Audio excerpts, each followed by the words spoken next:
Introducing Instagram Teen Accounts, a new way to keep your teens safer as they grow, like making sure they've got the right gear for riding. Knee pads. Check. And helmet. Done. See you, Dad. New Instagram Teen Accounts, automatic protections for who can contact your teen and the content they can see. Are your ulcerative colitis symptoms proving difficult to manage? Tremfya guselkumab can help you manage the cycle of UC symptoms. At 1 year, many patients taking Tremfya achieved clinical remission, and some patients also achieved endoscopic remission. Individual results may vary. Tremfya is a prescription medicine used to treat adults with moderately to severely active ulcerative colitis. Serious allergic reactions and increased risk of infections may occur. Before treatment, your doctor should check you for infections and TB. Tell your doctor if you have an infection, flu-like symptoms, or if you need a vaccine. Ask your doctor if Tremfya can help you manage the cycle of UC symptoms. Call 1-800-526-7736 to learn more, or visit tremfyaradio.com. Breaking down every game, every day in Major League Baseball. This is the Baseball Betting Show. Here is your host, Greg Peterson. A warmer from below. Welcome to lovely Las Vegas for the Baseball Betting Show with myself, Greg Peterson, now part of the VSIN family of podcasts. We've got a great podcast for you as we're going to be joined in segment number 2 by Dan Leach. He is one of just 2 men to ever fill in on the Greg Peterson experience, and we're going to be chatting with him about the team that is near and dear to him as he lives out in the great state of Michigan. We're going to be talking about the Detroit Tigers, what to expect, if anything, this year, and what to not expect from the Detroit Tigers this year. We're going to be taking a look at the historic start to the season for the Tampa Bay Rays. We were doing it live while they were taking on the Boston Red Sox, as they are now 10-0 to start the season. We're going to be taking a look at some of the plays that he's got for Tuesday, as he does absolutely amazing work over at VSIN. So he is going to be joining me in segment number 2. In the final segment, going to give you guys picks and analysis on every game on the betting board for this MLB Tuesday as we touch them all. If you have a question, comment, segment idea, what have you for this podcast, you have one of 2 ways to be able to further this in. First one is my Twitter timeline at GNN_81. Keep in mind, letter CM. Maybe does not matter. As per usual, please do send these into the timeline. Other ways, find an Apple Podcast review. If you rate this podcast 5 stars, it is very much appreciated. And then from there, you are able to fire in whatever you'd like to hear on this podcast via that 5-star review. Did not get in any Twitter questions today, but we had a great day of baseball on Monday. So let's take a look back at it, try to find some trends, and try to get to know these teams a little bit better. Games from yesterday is Greg buzzing about. Here is the rowdy recap. Well, unfortunately, fell to 7-3-1 with the DK Nation picks because the man that we trusted in Sandy Alcantara, he just did not have it. On Monday, the Marlins, they get destroyed by the Philadelphia Phillies by count 15-3. For Sandy Alcantara, he gives up 10 hits, 9 runs, all of which were earned over the course of 4 innings, including a home run to Jake Cave, his first home run of the season. And then Devin Smeltzer came in. He gave up a pair of bombs of his own as Brandon Marsh gets home run number 2 of the season. Alec Boehm, home run number 3 of the season. Smeltzer, very similar stat line to Sandy Alcantara. 4 innings pitched. He also gave up 10 hits, 6 runs, 5 of which were earned, including a pair of homers. Yuli Gurriel went deep for the Miami Marlins his first of the season. That came off of Matt Moore. Moore gives up all 3 runs in this game that the Marlins scored in 1 1/3 innings as Andrew Vasquez threw 2/3 innings scoreless, and Matt Strahm, another scoreless start from 5 scoreless innings. So we're going to look to get back on track on Monday, and, well, sometimes you trust in a guy that is very trustworthy, and as we know, starting pitchers, sometimes they don't have it. Sandy Alcantara did not have it. The Arizona Diamondbacks had it, though. They take down the Milwaukee Brewers by a count of 3-0 as Wade Miley, he was looking to have a party in Arizona. Instead, he had a party in the loss column. 3 runs surrendered over the course of 5 innings as Arizona had Christian Walker go deep, second home run season. Bullpen from there did their part. Avi Guerra, scoreless inning. Bryce Wilson, 2 scoreless. But for the Milwaukee Brewers, just 3 hits in this one. Zach Allen, he was dealing 7 innings, 11 strikeouts, 7-11. He's always open to being able to get you W's. From there, Scott McGough, Andrew Chafin, both were able to supply a scoreless inning. The LA Dodgers, they take it to the San Francisco Giants by a count of 9-1. There are certain teams that you should love to bet on the run line, and the Dodgers are one of them. They've either lost outright or won by multiple runs in every single game this season as they got a trio of homers. Max Muncy, home runs number 2 and 3 of the season, and Mookie Betts is second of the campaign. 2 of those home runs were supplied by Logan Webb, who gave up 4 runs over the course of 6 innings. From there, you did have 2/3 of an inning out of Taylor Rogers. He gave up 1 run, and Sean Hegelet, he gave up the other home run to our good friend in Max Muncy, giving up 4 runs in 2 1/3 innings. Wilmer Flores got a second home run season off of one Julio Arias, but Arias, another road win for him. He gives up 1 run in 6 innings. He was dynamic. You had Andre 3000 Jackson, Alex Vesia combined for 2 scoreless innings, and Yency Almonte was able to supply a scoreless inning. The turkey tosser got you to the window. 6-4, the Washington Nationals get the win. Not going to say Patrick Corbin pitched great. He gave up 4 runs over the course of 5 innings. That's far from terrific, and he did give up a home run along the way as Hunter Renfroe got his third home run season, but Jose Suarez was not any better, giving up 4 runs over the course of 4 innings. From there, Tucker Davidson, he gives up 2 runs over the course of 3 innings as the Angels are now 5-5, and for the Nationals, no home runs. They leave 10 men on base, but they went 5 of 15 with men in scoring position, 14 hits in total, and the bullpen of the Nationals did their part. Kyle Finnegan, Carl Edwards Jr. both give you a scoreless inning, and then Hunter Harvey and Mason Thompson combined for 2 scoreless innings. The Colorado Rockies as an underdog, they take down the St. Louis Cardinals 7-4, and the Cardinals are all of a sudden 3-7. This has not been a good start to the year as Steven Matz got lit up, giving up 6 runs in 5 2/3 innings. Drew Verhagen, Chris Stratton both supply a scoreless inning, and Zach Thompson a third of an inning scoreless. But for the Colorado Rockies, they did a nice job going 4 of 13 with men in scoring position, and German Marquez, solid start, 2 runs surrendered in 5 innings. He'll take that at Coors all day long. Brent Suter, 1 unearned run surrendered in 2 innings. Justin Lawrence, 1 run surrendered in 2 innings. So they get it done. The Atlanta Braves, they are able to get it done as they were the only of the 2 teams that played on Sunday Night Baseball to get it done. 5-4, they take down the Cincinnati Reds. It's Graham Ashcraft. Good start for the Reds. Gives up 2 runs in 6 innings. From there, Buck Farmer, pair of outside the bullpen. Alexis Diaz, a scoreless inning. Revier St. Martin gives up 1 run in 1 1/3 innings, but it was the law that doomed this team as Derek Law allows a walk-off home run to Sean Murphy, giving up 2 runs, 1 of which was earned in that 10th inning. Murphy, a walk-off homer, his first of the campaign as Bryce Elder. Another really good start for the Atlanta Braves. He gives up 6 hits over the course of 6 1/3 innings. No runs. Jesse Chavez, pair of outside of the bullpen. The rest of the bullpen didn't do their part, as you did have Dylan Lee give up an unearned run in the 10th inning. AJ Minter, 2 runs surrendered in an inning of work, and Nick Anderson did a run in an inning, but Braves still able to get it done in those extra inning rules. If you took the over of 8.5, they certainly helped you out. The Houston Astros, they've been off to a little bit of a rough start to the season, but now they've won 2 straight ever since a 3-6 start. 8-2, they take down the Pittsburgh Pirates as Framber Valdez did his part, giving up 2 runs over the course of 7 innings. G-Man Choi did take him deep for his first home run season, but far better start from him than Oronce Contreras on the flip side, who gave up 7 runs in 3 1/3 innings for the Pittsburgh Pirates. William Crowe stemmed the tide with 2 2/3 innings scoreless from there. He did have 1 run surrendered in 2 innings from Jose Hernandez, and then Rob Zinarski was able to give you a scoreless inning. As for Houston, Phil Maton, Seth Martinez, they hold down the fort. They give you a scoreless inning. The New York Yankees were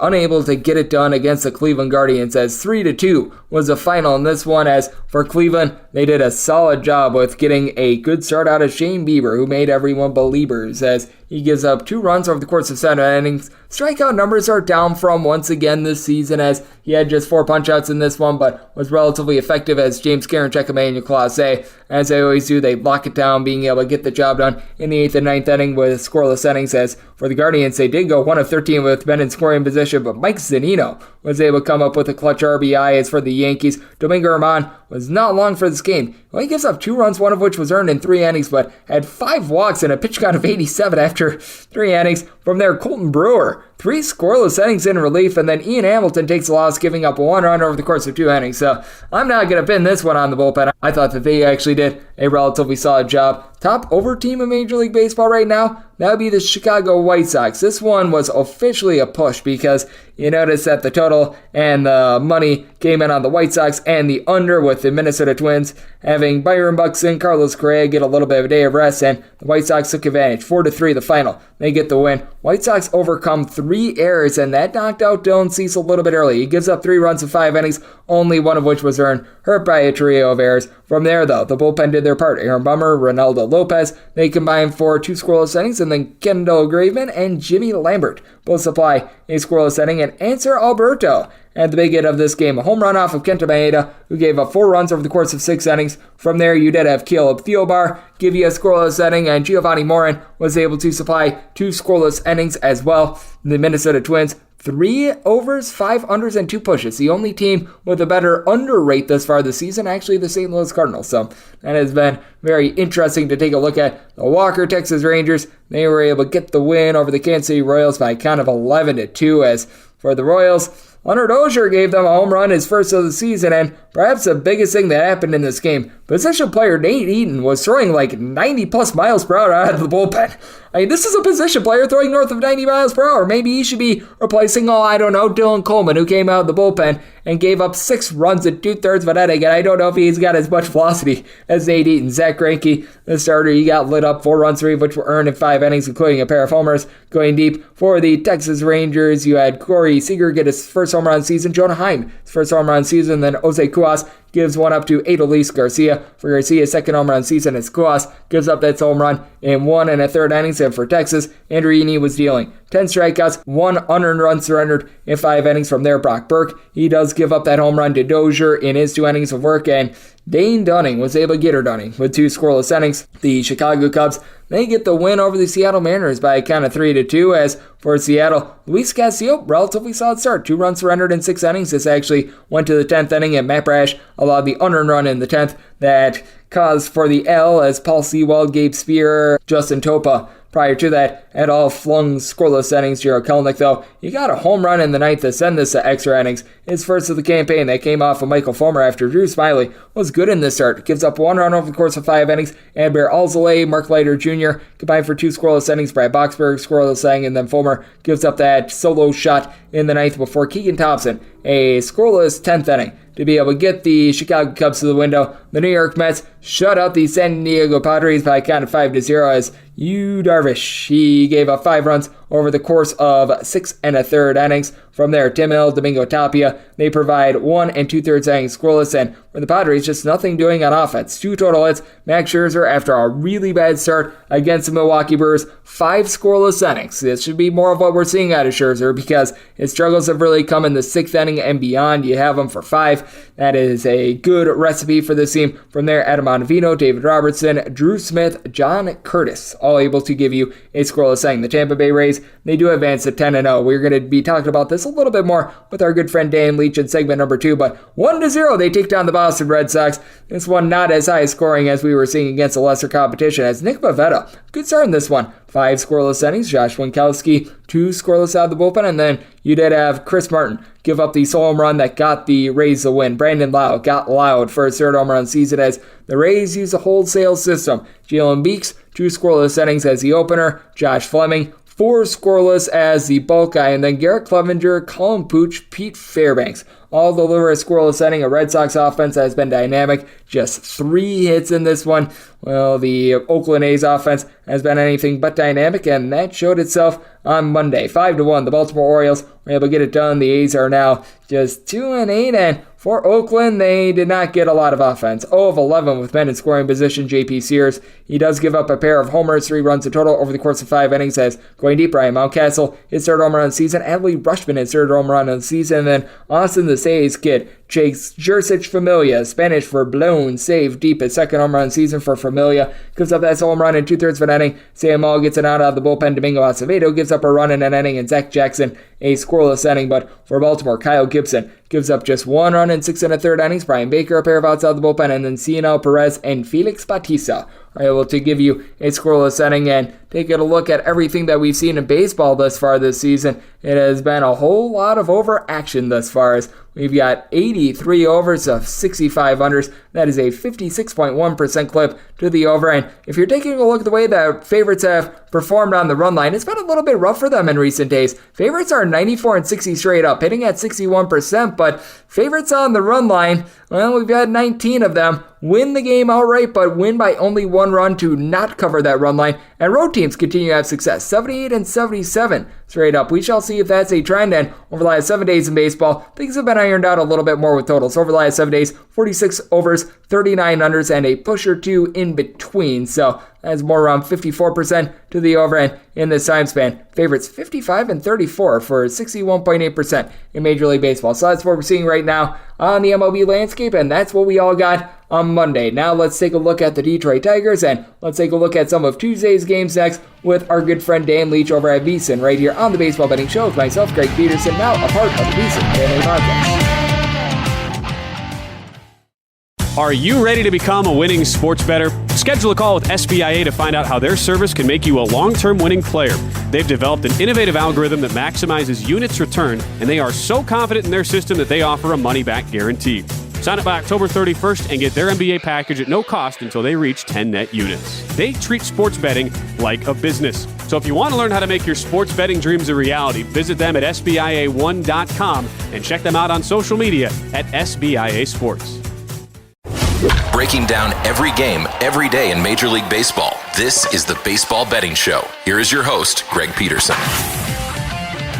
Back to lovely Las Vegas for the Baseball Betting Show with myself, Greg Peterson, now a part of the VSIN Family Podcast. It is great to be joined by this guest as Dan Leach. He does amazing work over at VSIN, a man that I was able to host a few shows with. He does an amazing job over there. I know that he also does some work with 93.6 WHMI that is out there in the great state of Michigan, as this guy does a great job of covering the entire Michigan landscape, does a great job of taking a look at a little bit of everything when it comes to sports betting, everything from your traditional sports like football, baseball, all the way down the list. I know that he was very locked in with the Masters this past week as well, and to be able to follow Dan Leach on Twitter, that's at his name, Dan Leach, and then DTM all together. And Dan, it's always a pleasure, my friend. Thank you. Hey, what a beautiful intro. First off, by the way, just you were so close. 93.5, not 93.6, but I mean, I know people are going to find it on the dial anyway, WHMI.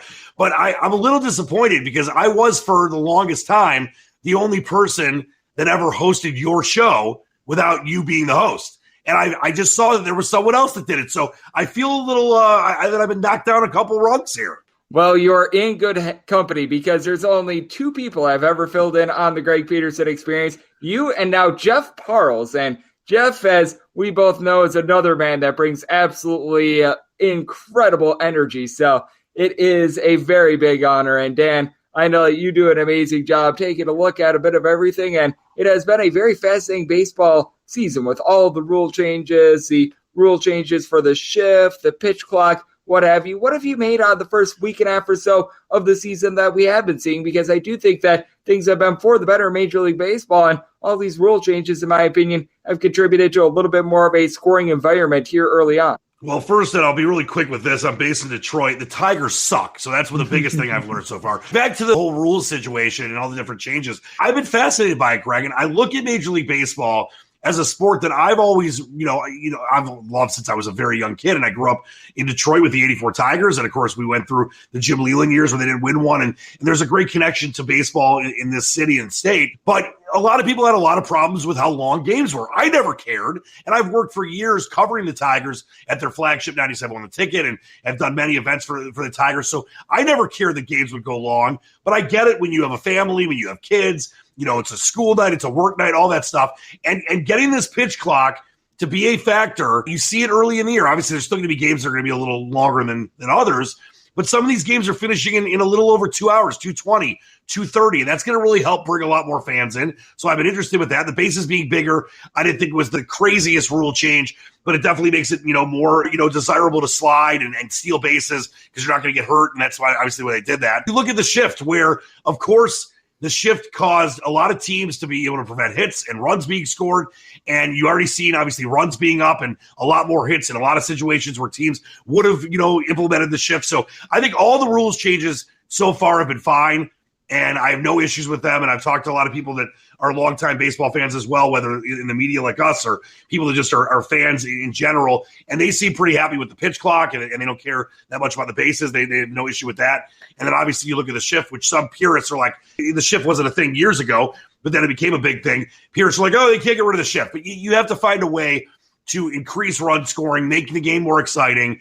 And I think so far, as long as they don't, Greg, this is the one thing. If they ever go to a robot ump, I will throw my hands up and not give up being a baseball fan. But you have to have a human element in this. And I know that they've tried it in the minor leagues, and I know that it could really, create a lot less errors. But I don't want to have a robot ump in Major League Baseball. So aside from that, I'm fine with what they're doing. I think it's been a very fascinating start to the season so far, and I think you're going to have to get used to some of these things like the pitch clock that we're not used to. And we've already had some guys get in trouble for it, and guys obviously getting issues with adding strikes to the count, or when they're batters, or obviously pitchers adding balls to the count. I think as the season goes on, it's going to get more and more normal. You can just feel the tempo of the game is picked up. Baseball is a great game because it can be slow, and you can go to the game and have conversations and talk to people and have that hot dog or beer or whatever. But I like the kind of added excitement of these pitchers having to throw a pitch in 20 seconds and not this being, human rain delay, Steve Traxel and other guys, where literally they're up there and it's like 3 minutes between a pitch sometimes. I mean, obviously, I'm exaggerating, but I like what I'm seeing so far, and it's been a fascinating start with these new rules to the new baseball season. Yep, it has been very good to take a look at, and I do think that things have been very beneficial for the sport as well, and I am fine with not having robot umps as long as we get Angel Hernandez out of there, because yes, get that guy out. Yeah, I would much rather have a robot than Angel Hernandez. Heck, I think that I would rather have a puppy dog rather than Angel Hernandez calling balls and strikes back there. It would be much more accurate, because that has not been terrific, to say the least, as you're going to be on the podcast. We do have Dan Leach, and Dan, you mentioned it, your Detroit Tigers, not good this year, to say the least, but they do have an intriguing series coming up, as they are going to be facing off against the Toronto Blue Jays, and as I am seeing it right now, the Toronto Blue Jays, they are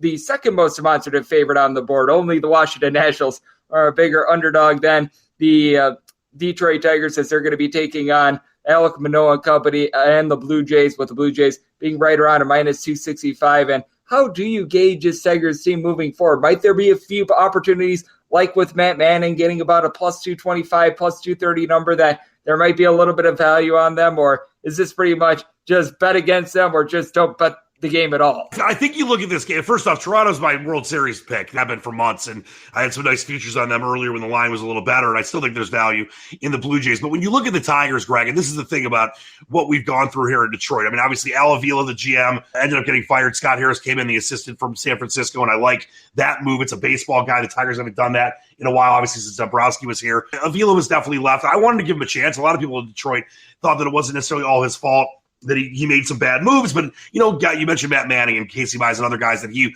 was in charge of drafting. But the problem is he was kept too long by the Ilitch family, and unfortunately, Mike Ilitch, the founder of Little Caesars and so many other things, he passed away, a few years back, and he was willing to spend any kind of amount of money to get this team to be competitive and have a chance to win a World Series. And, of course, they came so close in 06 and 2012. And 2013, Max Scherzer still says that was the greatest baseball team he ever played on, with David Price and Miggy and all those great players that came so close with the Red Sox series, where I think Torrey Hunter was not caught by that cop because he was a Tiger fan, or a Detroit Tiger. But the Tigers right now, I'm completely staying away from them. I mean, obviously, is there value laying almost 250 on the Blue Jays? Probably not. I mean, obviously, a run line could be a certain thing. But when you look at the Tigers, as far as what to expect this year, there is some positive, momentum with some of the youngsters. You brought up Matt Manning, and, there's guys like Jackson Jobe, who was a former first-round pick, and, of course, Spencer Torkelson and Riley Green. This, obviously, of course, is Miguel Cabrera, the legendary, one of the best hitters in baseball history, his final career, and hopefully he goes on top. And he had some good moments last year. I was at the 3,000 hit game. That was pretty cool. That was the most excitement I'd felt at Comerica Park since the playoff runs years ago. It's been now. The team itself is going to be really bad this year. They might win 60 games. Maybe they can win a little more than that. Probably not. They had a little middle part of the season where they were starting to play better baseball last year in a really bad year. You look at the Tigers, whether it was against the Astros, somehow they won 2 games. Obviously, they got swept by the Red Sox and gave up, 24 runs and scored 9. Of course, they got swept by the Rays, who I'm sure we'll get to in a little bit, 9-0 to start the season. One of the great starts in the last 30, 40 years. They're just going to lose a lot of games and not be valuable at all in total betting, because they're not going to score a lot of runs. Obviously, their pitching staff has been awful. It's going to be a tough year here in Detroit, but it's going to be some good situations to bet against the Tigers on run lines, because the Tigers will lose a lot of games by 3, 4, 5, 6 runs, because they don't have a great bullpen. They don't have good starting pitching overall right now. And there's going to be some opportunities where good teams like a Toronto, or down the road, obviously, I don't know how the Tigers won 2 or 3 from Houston. That won't happen again probably, because it's the beginning of the year. Against teams like Houston, a lot of interleague games, obviously, with the new rules this year. They've changed that and made a lot more interleague games where there could be some good opportunities to bet against the Tigers. That's kind of where I'm at with this team, Greg, because they're not going to be very good. And there'll be times where they're going to be like plus 300 in certain games. Maybe I'll take a sprinkle if I feel like the Tigers have a good matchup with their pitching, their starting pitcher against whoever they're playing. But for the most part, it's going to be betting against the Tigers when the line is right against some of the bad teams who might be even underdogs against the Tigers. And there'll be value on taking them because, like I said, the Tigers are not going to win a lot of games this year. But the Blue Jays, who they're obviously, as you mentioned, starting this next series with, I think the Blue Jays have a great chance to win the World Series. And I'm so glad that you brought up the Rays a minute ago, as Dan Leach, who does amazing work over here at VSIN, has joined me on the podcast, because we don't know how the game for Monday shook out as we're doing it right now. They're actually tied up 0-0 going into the mid part of that game against the Boston Red Sox. But we got Shane McClanahan as a big favorite, and they entered into Monday 9-0. Now, that 9-0 game against the Washington Nationals, the aforementioned Detroit Tigers, and the Oakland A's. If they aren't the three worst teams in the MLB, they are three of the bottom five teams in the MLB. And I do think that is interesting to take a look at, because with the Tampa Bay Rays, I do feel like that does overinflate them a little bit. And I felt like the Rays were going to be a solid team coming into the year, and there's no reason to think otherwise. You can only play the teams that are on your schedule. But I always like taking a look at some of these spots, because now I do think that there is going to be some value in fading the Tampa Bay Rays moving forward the next few weeks, because their metrics are going to be very much heightened by the fact that they did play against some sorry teams, and that makes them look perhaps a little bit more mighty than what they are. Let's be honest. You are 100% right that they played against the dregs of baseball, including my Tigers. But let's just for a second here just kind of, blush at what they did, though, because they're the first team since and this is why you love baseball, Greg, because there's something new every day, even though the game's been around since the 1800s, a little after the Civil War. They're the first team since 1884 with a run differential of more than 50 over their first 9 games. 1884. Back then, no cars, muskets. I don't know. I think people were dying at very young ages. That's crazy. And then they've also scored the most runs going into, as you said, obviously today's game, 75 in baseball, and allowed the fewest. Now, of course, as you mentioned, Detroit, Washington, Oakland, bad teams. But when you look at the other side, as you brought up there, betting against them and fading them, I'm with you, because they're not going to go 20-0. This is by the way, the first time in 20 years. I think it was the Royals that did it. The last time a team had started this well in Major League Baseball, and it's one of the better starts ever. But when you look at staff and pitchers like McClanahan and Spriggs and Rasmussen and Eflin, and obviously Glasnow coming back soon, they're going to be really good. But you look at the schedule, and it's the Yankees, the Orioles, the Yankees again, the Mets, the Brewers, who I love, the Blue Jays, the Dodgers, starting May 5th. So it's going to be definitely a much different, I think, next month or so for the Rays than it was to start. But this is an interesting team when you look at their futures. I'm not banging it right now, but 12-1, it's going to get lower if they lose some of those games, as you mentioned, with kind of a tougher schedule coming up. Is there value maybe if they get to 15, 20-1 and they still show, just some solid abilities to be in games early and have good starting pitching and obviously score runs? Do you look at them, a future to win the American League? Right now they're sitting at about 5.5-1, something like that. If it maybe goes to 7 or 8, if they lose a few games here and there after the 9-0 start, maybe there's some value there. But yeah, they're not going to keep this up. They're definitely a team that's going to be in the mix, I think, Greg.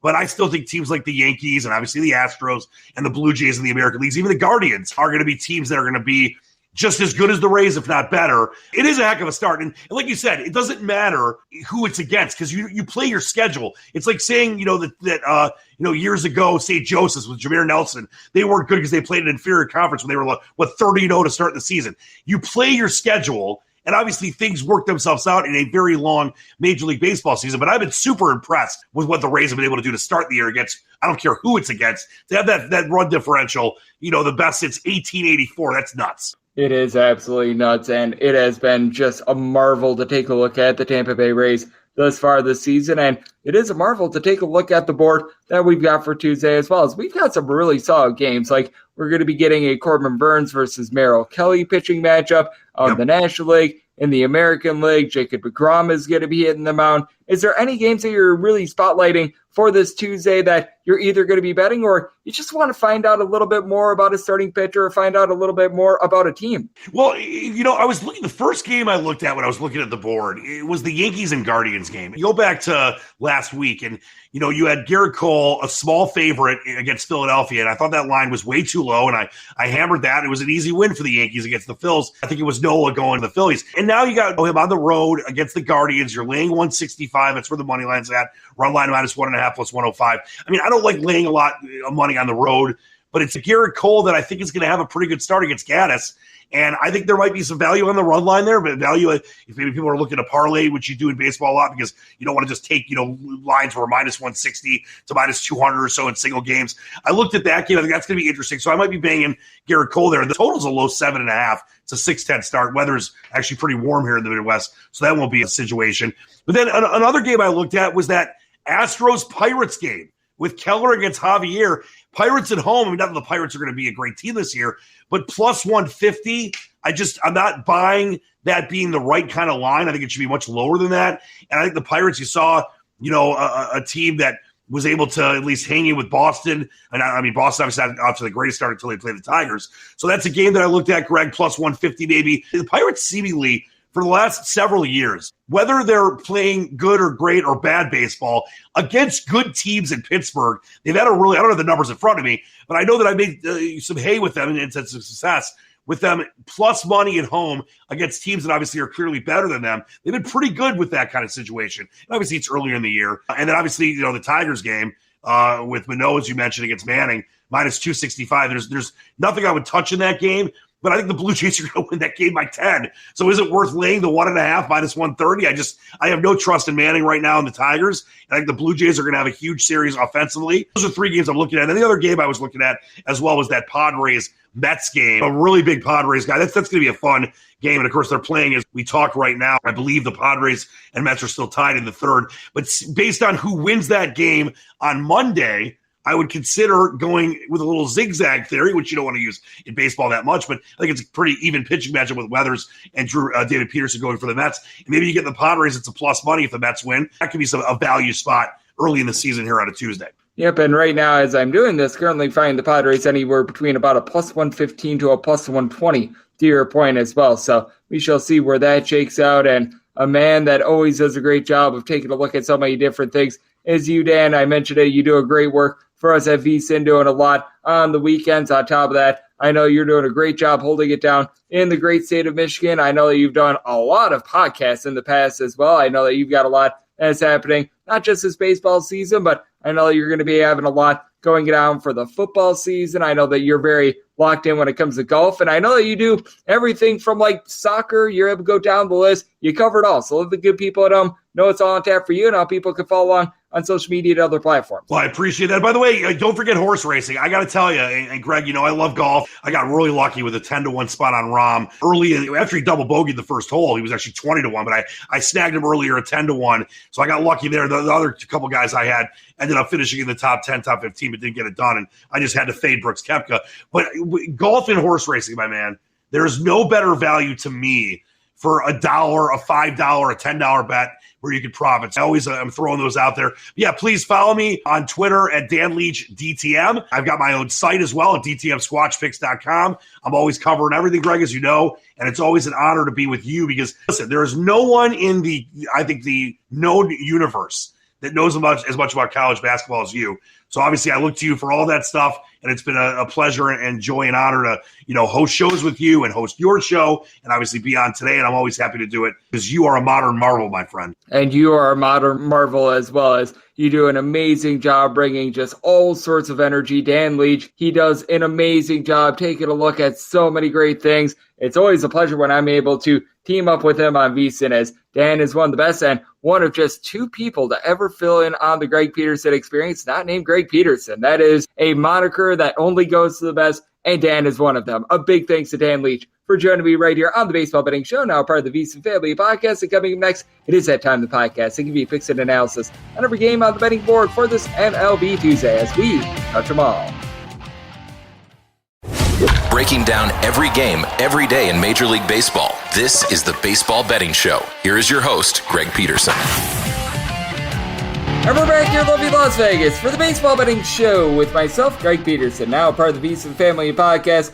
Always a pleasure to be joined by Dan Leach. He does amazing work over at VSIN. He does some great work as well, doing a wide variety of podcasts. He is based out there in the great state of Michigan, taking a look at so many different things, and as you can tell, brings absolutely amazing energy and was able to bring that to the podcast today. Absolutely love getting him aboard. Big thanks to Dan for joining me in last segment. Now it is that time of the podcast. They give you picks and analysis on every game on the betting board for this MLB Tuesday as we touch them all. If a game is listed on the betting board, Greg has a side and a total on it, so it is time to touch them all. Do note that, as per usual, any changes that are made to these plays will be listed up on my Twitter feed at JNN_D1. We're going to be going in Las Vegas rotation, or this is where we go with the National League games first, then the American League games, and any interleague games. Those are going to be at the bottom. That'll keep things all nice, neat, clean, and easy. So, without further ado, let's dive in. 951, 952 on the betting board. It is the Philadelphia Phillies, and they're going to be playing host to the Miami Marlins, as Jesus Luzardo is going to be on the bump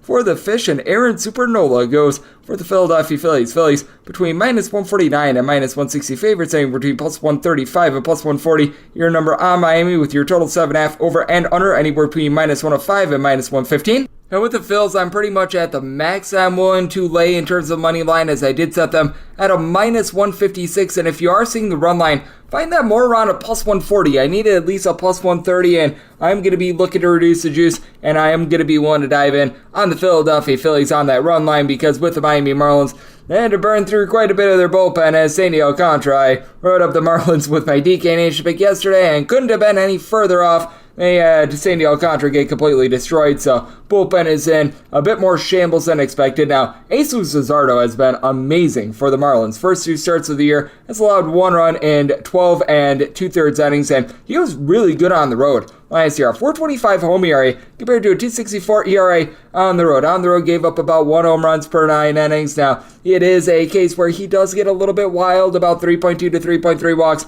per 9 innings, but Aaron Nola throughout his career has always been significantly better at home than he has been on the road. Nearly a point better with his ERA at home rather than on the road. Now, last year was a little bit of a change up from this. He had a 3.53 home ERA compared to a 3 ERA on the road, but I trust in the career stats rather than the 2022 stats a little bit more. And for Aaron Nola, rough start, first go of it in the season against the Texas Rangers. I do think that he's going to be able to bounce back quite a bit in this spot, and I do think that the Phillies just need a night like they were able to manufacture on Monday to be able to get themselves back going. As for the Philadelphia Phillies, they are dealing with injuries. Bryce Harper is currently out. You're dealing with the injury to Rhys Hoskins that is going to be keeping him out all season long. Derek Hall is currently on the injured list, and for Kyle Schwarber, you know that he's going to be able to get going a little bit more. A pair of home runs thus far this season, but hitting below the middle of the line of a 200. But you do have guys that are moving the line. Trey Turner, Bryson Stott, Alec Boehm, all hitting well north of a 300 right now. You've been able to get Brandon Marsh going as well. For the Miami Marlins, they're able to move the line. Luis Arias has been terrific to begin the year, hitting well above a 400 last year with the Minnesota Twins, was hitting well above a 300. They pick up Yoli Gurriel to be able to bolster things, but guys at the bottom of the fold, like Jacob Stallings, really the entire catcher spot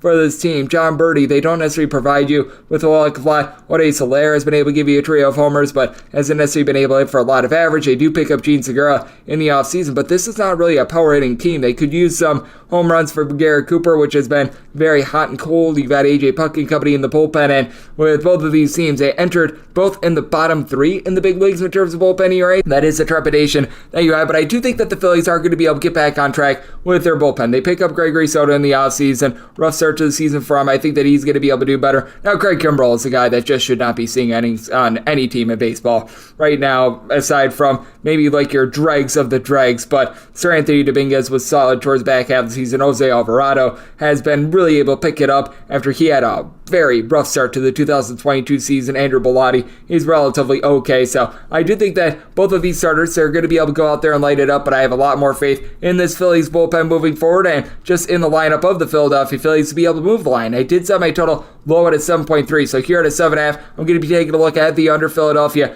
typically plays relatively pitcher friendly this time of year with the cold air and what have you, so I'm going to be taking a look at the under on 7.5, and with the Philadelphia Phillies, going to be taking that run line, laying a run and a half, getting a plus 140, 953, 954 on the betting board. The New York Mets are going to be playing against the Slam Diego Padres as Ryan Weathers goes for the Pods, and David Peterson, great name, on the bump for the Metropolitans, and the Mets are between minus 131 and minus 140 favorites, seeing straight minus 130 out there as well, and between plus 110 and plus 125, your number on Slam Diego. 8.5 is the total, over is minus 115, the under is minus 105. I set the Mets at a minus 153. I'm going to be looking to lay the money line. If you are taking a look at the run line of the Mets, you're getting that right around a plus 140. I would need a little bit more of a plus number in this ordeal, but with Ryan Weathers. I just am going to be really fading him because you take a look at Ryan Weathers and he's not a high strikeout guy. He struggled in spring training this season and past years. He just hasn't done a lot at the minor league level. Got a lot of starts during the 2021 campaign and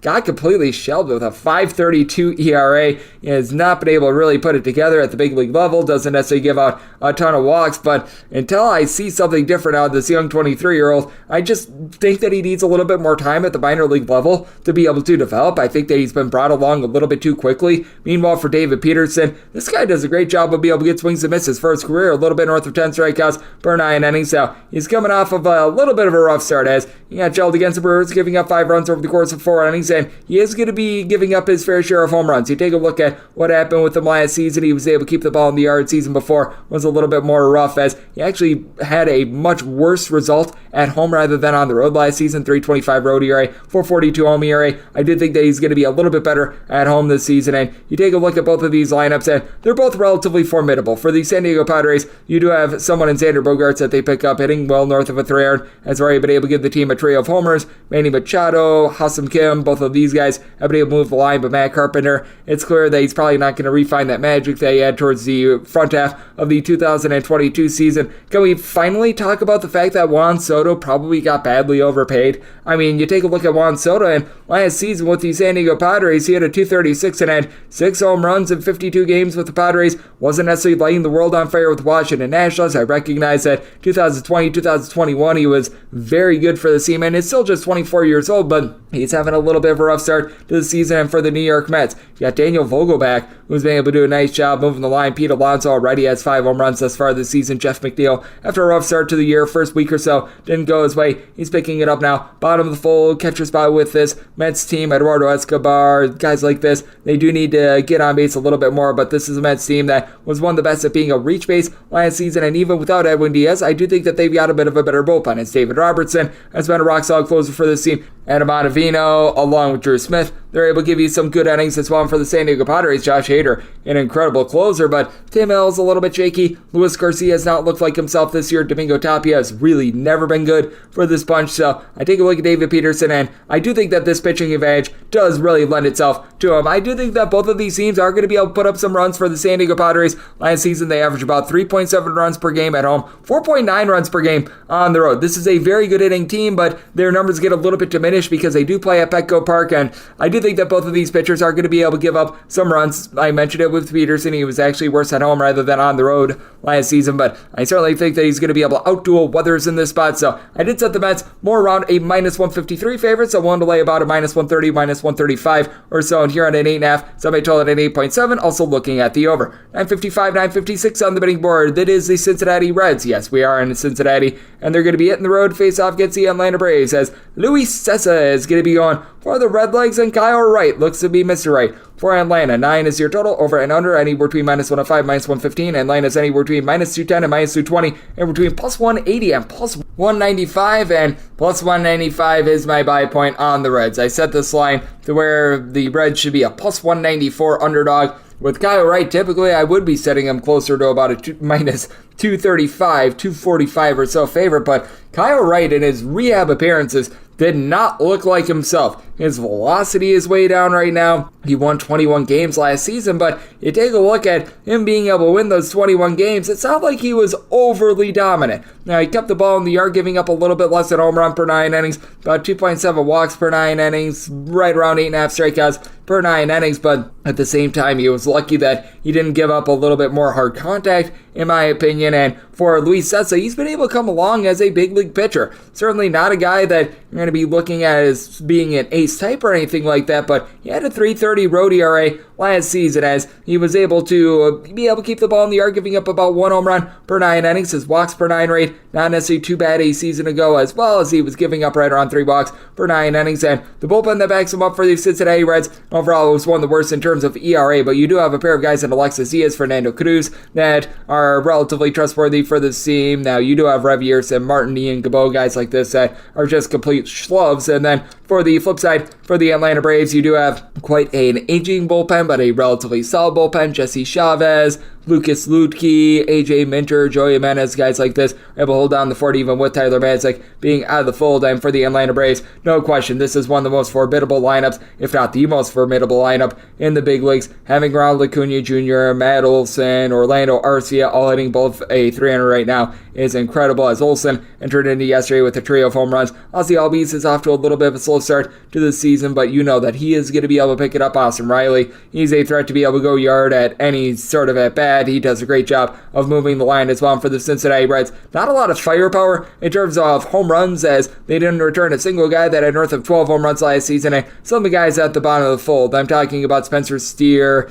You're able to throw in there Jose Barrero, Will Benson. These are guys that you don't really want to trust in too much, but Tyler Stevenson does a good job of being a reach base, hitting well above a 300 2 years ago when you had relatively a half a season at the big league level. He was hitting above a 300 for the entirety of the campaign. Jake Fraley, TJ Friedel, both of these guys should be able to go yard quite a bit. They're hitting above a 300. Jonathan India is a nice table setter for this team as well, and with Kyle Wright just not looking like himself, I do think that you're starting to get some value on the Reds. Need at least a plus 195 to take it, but I'm going to be willing to take the plus price with the Cincinnati Reds. I did set my total at a 9.6. The Atlanta Braves, they led the National League in home runs last season. I think that they're going to be able to get their runs, but for a Cincinnati team that the offense, it does leave a little bit of something to be desired. I do think that they're going to be able to crank out some runs with Kyle Wright having sort of a strange offseason, not necessarily being up to stuff with regards to his velocity, and I think that he gets relatively hit hard. So taking a look at this 9 over, and I'm going to be taking a look at plus 185 or greater with the Reds. 957, 958 on the betting board. The St. Louis Cardinals hit the road face-off against the Colorado Rockies, as Kyle Freeland is going to be going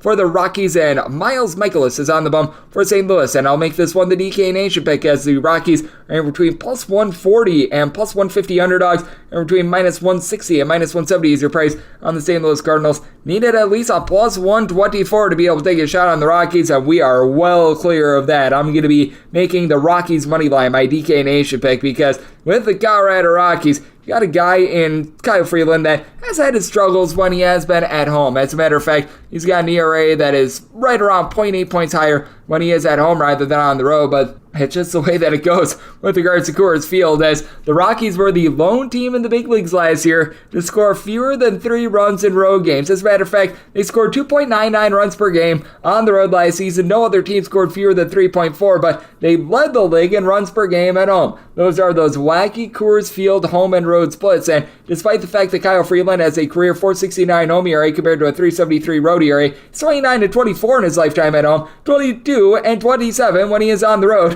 when he's got that much better ERA. And Miles Mikolas, this has been a house of horrors for him. In his last start at Colorado, 2 2/3 innings, gave up 10 runs, and he fell apart towards the back half of the season last year. He was an all-star, but at the same time, you take a look at his last 16 total appearances dating back to July of 2022, 493 ERA, 1.3 home runs per 9 innings. He doesn't necessarily get a lot of swings and misses, and I think that the Colorado Rockies are going to be able to get to him. You've been noticing Chris Bryant, since he has been back in the fold, he has been able to provide quite a bit for this team. Urias Montero, throw in there Charlie Blackmon, Elias Diaz, entering into yesterday. We're all hitting at least a 300. Jonathan Daza is starting to pick it up for this team as well. CJ Cron already has a trio of home runs for this team. Now, the St. Louis Cardinals are going to be able to get theirs, as entering into yesterday, you had Nolan Arenado, Paul Goldschmidt, both with just one home run apiece, but you know that that's going to be coming along as these 2 guys, Alec Burleson, Nolan Gorman, Jordan Walker, Dylan Carlson, you're able to go down the list of guys hitting north of a 300 entering into the series. They're able to do a nice job, and for Freeland, he's not much of a swinging miss guy either. He was able to get a little bit north of 6 strikeouts per 9 innings, but the Colorado Rockies did bolster their bullpen in the offseason. They are dealing with an injury to Daniel Bard, but Pierce Johnson, Brad Hand, both of these guys were rock solid last year, having a sub-3.5 ERA. That's a nice upgrade for the team. They bring in someone like a Brent Suter as well. Once again, not a guy that's going to light the world on fire with strikeouts or anything like that, but does a solid job not giving up a lot of walks, does a nice job just being able to keep things out in front of him, and I do think that Kyle Freeland good to be able to deliver a good start. He has been amazing to begin the season thus far. 12 2/3 innings scoreless. It's Miles Mikolas. He has already given up 10 runs. over the course of his 9 1/3 innings in his first 2 starts of the season. And for St. Louis, their bullpen has been a little bit shaky themselves, as Ryan Helsley has not looked like himself since the back half of last season. You do have Genesis Cabrera, Giovanni Gallegos, pair of guys I like, but Andre Palante is doing for some massive regression as well. And I do think that the Colorado Rockies, they just play much better at elevation. It's very difficult for road teams to be able to adapt to this environment, and Miles Mikolas has just not had a lot of success ever since his good start to the 2022 season. So my DK Nation write-up, that is going to be on the Colorado Rockies money line, and I did set my total at an 11.3. So seeing mostly an 11, as total I am seeing is 11 juicy over. We're seeing a couple 11.5. That under juice is minus 120, the over is even. Same goes for the 11. The over is minus 120 and the under is even. I would rather have an 11 over rather than an 11.5 under right now, but my DK Nation write-up, that is going to be on this Rockies money line. 959, 960 on the betting board. It is the Arizona Diamondbacks playing against the Milwaukee Brewers. Corbin Burns. I don't know why I always feel like his name should be said in an old English accent, but there you go. He goes for the Milwaukee Brewers, and Merrill Kelly is on the bump for the Arizona Diamondbacks, and the Snakes are finding themselves in between plus 118 and plus 126, anywhere between minus 133 and minus 145. Your number on the Brew Crew. 8.5 is the total, under is minus 115, and the over is minus 105. Set the Brewers at a minus 144. Mostly seeing between minus 135 to a minus 140. Going to be willing to lay the money line on the Brewers. Do not want to press my luck on the run line, as I do think that the Brewers going to be regressing a little bit in terms of their great start to the season at the plate, as you have William Thomas along with William Contreras. You're able to throw in there Bryce Terang, Garrett Mitchell, all these guys just absolutely lighting it up to begin the season for the Milwaukee Brewers. As a matter of fact, Brian Anderson and Garrett Mitchell combined 6 home runs and 16 RBI between the two of them to begin the season. I do think that Garrett Mitchell has quite a bit of upside. I do think that both of these guys moving forward are going to be okay bats, but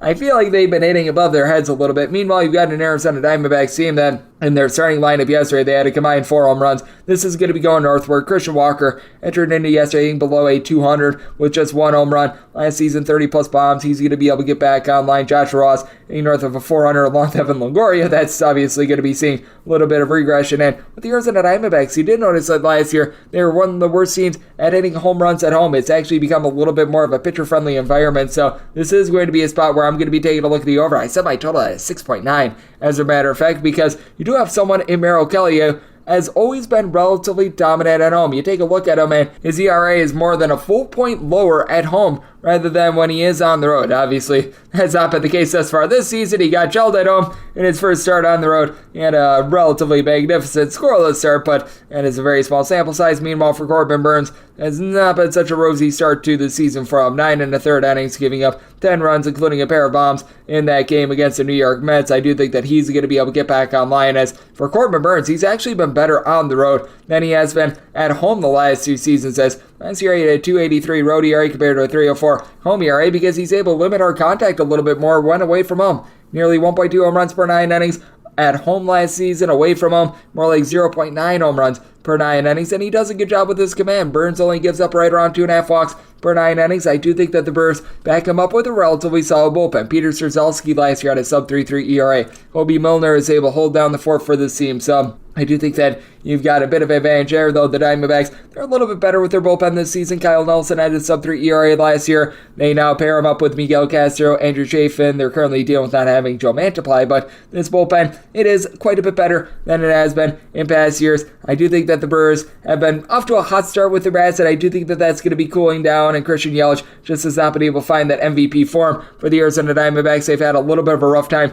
being able to get offense generated at home, and I do think that both of these pitchers are going to dominate, but I do think that having Devin Williams in the bullpen for the Brewers is going to be the ultimate weapon and leads them to being able to pull this one out. I'm willing to lay up to a minus 143 on this Brewers money line, and set my total at 6.9, so looking under and looking at the Milwaukee Brewers on the money line. 961, 962 on the betting board. It is the LA Dodgers going on the road to face off against the San Francisco Giants, as Alex Wood is going to be going for the Giants, and Dustin May is on the bump for the Dodgers The Dodgers are between minus 138 and minus 145 favorites, anywhere between plus 122 and plus 130. Your number on San Francisco, 8 to 8.5 is your total. On the 8 overs, minus 120. The under is even. On the 8.5 unders, minus 120. And the over is even. And with the LA Dodgers, set them at a minus 138. Right now, I'm seeing a minus 138. So if we can get more prices like that, I'm going to be willing to dive in on the money line. If you are taking a look at the run line of the Dodgers, you're finding that at only a plus 115. I am unwilling to nibble there. I would need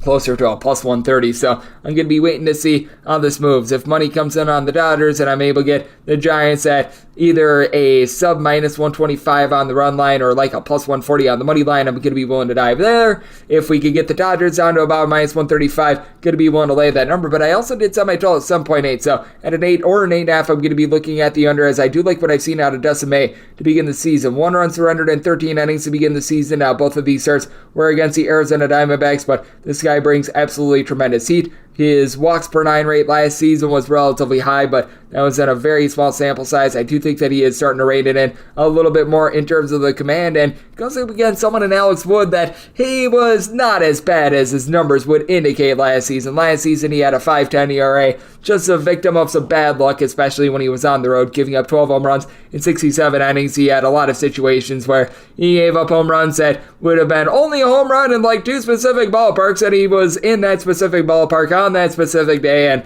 that was relatively rough. And the Commanders saw with him as well, a little bit over 2 walks per 9 innings, but I do think that the Dodgers do back up Dustin May with a significantly better bullpen, as a lot of these guys are sort of nameless, faceless guys. Caleb Ferguson, Yancy Almonte, Alex Vesia, Evan Phillips, all had a sub-3.3 ERA last season for the San Francisco Giants. You've got Camilo Duvall, you've got someone like a Scott Alexander with a sub-3 ERA a season ago. Rogers Squared and Tyler Rogers, they're okay, they're not great, they're not terrible, but for the Giants, they do a very good job with their platooning splits, as you've got so many guys that are probably going to have like 20 or so home runs. I don't think that you're going to have anyone really exceed like 30 home runs, but you had entering into yesterday David VR, Michael Conforto, Mike Yastrzemski, Jock Peterson, JD Davis, all with multiple home runs entering into the game. Team as a whole hitting about at 250, so Gabe Kapler has done a very nice job of being able to balance out this lineup there. Estrada is really the guy that moves the line for the team. Meanwhile, for the LA Dodgers, you've got Freddie Freeman doing a nice job being the table setter for the team. His power numbers have been down since moving to Los Angeles, but he's done an amazing job of just being able to get on base for the team. Mookie Betts, it's been a little bit of a cold start to the season for him. 1 home run, hitting at 250 entering into yesterday. You know that things are going to be there for him moving forward, and you've got a quartet of guys that entered into yesterday with 3 home runs. Jason Hayward, who, I mean, that is a big giant surprise. Will Smith, he gets jiggy with it. James Oatman throwing there. Trace Thompson. These guys have really been able to do a good job of being able to crank up the power. You've been able to get some relatively solid at-bats as well out of JD Martinez coming over from the Boston Red Sox. And for the San Francisco Giants, I do think that they're going to be able to get a relatively good start out of Alex Wood. This is a nighttime game in San Francisco, so ball's not going to be flying a whole heck of a lot. I do like the under in the spots that my total is 7.3, and like I said, minus 138 or less, willing to dive in on the Dodgers. If this becomes a case where the Dodgers get steamed up and I'm able to get like a plus 140 or something on the Giants, would be willing to look there. Most likely going to be looking at a Dodgers money line, but that said, going to be waiting on AM line movement there to go along with the under. 963, 964 on the betting board. The New York Yankees and third face-off against the Cleveland Guardians. Hunter Gaddis is going to be going for the Guardians, and Garrett Cole is on the bump for the New York Yankees. And the Yankees find themselves as a favorite of anywhere between minus 155, minus 165, anywhere between plus 140 and plus 145. Your number on Cleveland, with 7.5 being the total. The over and the under anywhere between minus 105 and minus 115. And with the Guardians, I did set them as a plus 168 underdog. If you're taking a look at the run line of the Yankees, you're actually getting a plus price at a plus 105. I was willing to lay up to a minus 110, so I'm going to be taking a look at this Yankees run line. Hunter Gaddis actually a relatively good start his last time out. He goes up against the Oakland A's, gives up 1 run in 6 scoreless innings. Keep in mind that was against the Oakland A's. Meanwhile, Garrett Cole, he has been dominant to begin the season. 19 punch-outs in 12 1/3 innings, allowing just 1 run in that span. I think that he's going to be able to continue his just absolutely stellar ways. The one thing that has been hurting Garrett Cole has been the deep ball, and he goes up against the Cleveland Guardians team that had the second fewest home runs in the league last season. They entered with 5 home runs in the first 10 games of the season into the series, and I don't think that they're going to be able to crank up the deep ball. Now, with the Cleveland Guardians, you've got a lot of guys that they do a good job of being able to get on base and move the line. Last season, Andres Jimenez, Steven Kwan, Amid Rosario, Jose Ramirez, Oscar Gonzalez, all these guys were able to hit at least a 270 for the team, but outside of Jose Ramirez, who had 29 home runs, 123 RBI, not a lot of guys are able to give you some good power numbers. Josh Bell entered into yesterday with 3 hits in his first 35 at-bats with the Cleveland Guardians. He was supposed to be able to give the team a little bit of a thumping. That has not been able to happen. Meanwhile, with the Yankees, you know about the mashers for the team, as Giancarlo Stanton, Anthony Rizzo, Aaron Judge, all these guys have 30-plus home run potential, and with Aaron Judge, we know that he's got 60-plus home run potential as well, so that is massive. Gleyber Torres, and north of a 500 on base going into yesterday, he feels like he's a guy that is really busting out right now. DJ LeMahieu does a good job of being able to move the line. I like what I'm seeing out of the young guy in Oswaldo Cabrera as well, so the Yankees may have been able to do a good job on that front. And then you've got a Yankees bullpen that has some question marks with Clay Holmes, Ian Hamilton and company, but I do like Wandy Peralta, Ron Marinaccio. These guys are solid. I do think that Lucas Luque being out of the fold hurts a little bit, but Albert Abreu was able to do a nice job of stemming the tide, and there is a little bit of advantage to be had, in my opinion, for the Guardians bullpen. James Karinchak has been a little bit off kilter this season. I do think that the pitch clock has gotten to him, but guys like Emmanuel Clase, Trevor Stephen, Nick Sandlin, Eli Morgan, and Yel De Los Santos, these guys have been able to do their part as well. So I do think that this is going to be a game in which I think that the Cleveland Guardians are going to have yak up some runs from there. I do think that the bullpen is going to be able to hold down the fort. I do think that Cole might give up a deep shot or two, but I think that he's going to be able to limit the damage. Did set my total at a 7.8 because I do think that the Yankees, a very formidable lineup, even with it being a bit cooler out there in the Midwest this time of year, they are going to be able to get to Gaddis, be able to get some runs up on the board. So looking at the over, and with the Yankees, well, take that run line, getting a plus price there, laying a run and a half. 965, 966 on the betting board. It is the Oakland A's in the road face-off against the Baltimore Orioles, as Grayson Rodriguez is going to be going